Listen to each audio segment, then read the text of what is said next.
This is a Florida Man Canoe Rig. It's a Florida Man multi-purpose tool.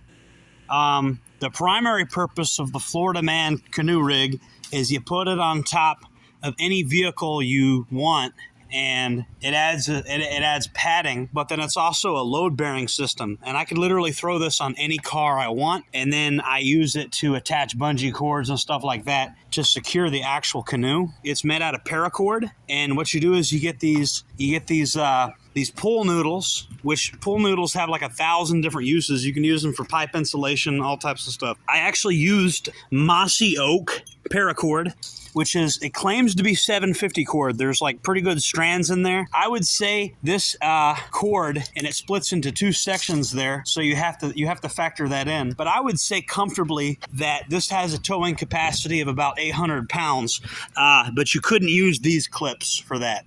These clips aren't built for that. You'd have to use a different clip if you actually wanted to tow using this.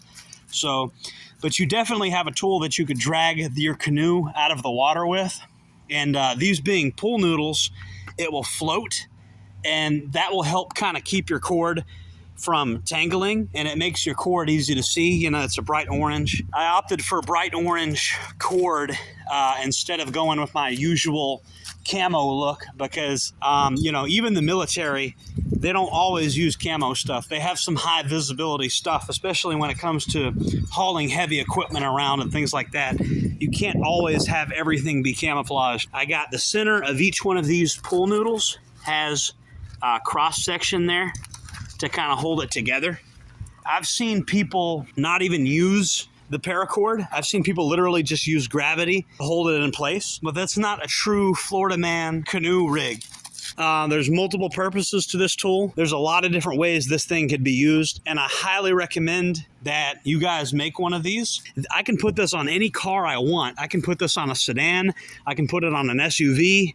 I can put it on anything. And, I've seen some people do a much prettier job with their paracord work. This isn't pretty the way I got it, but it gets the job done. And there's a million different ways you can use this Florida Man rig. Not everybody knows about this. And this is something you city folk guys that go kayaking and stuff probably don't know about. But this is something we rednecks know about. And we save thousands of dollars not buying those fancy canoe rack things, just with some basic redneck engineering. So I just wanted to show this guy to you guys. I hope you like it. Jordan Jareb signing off.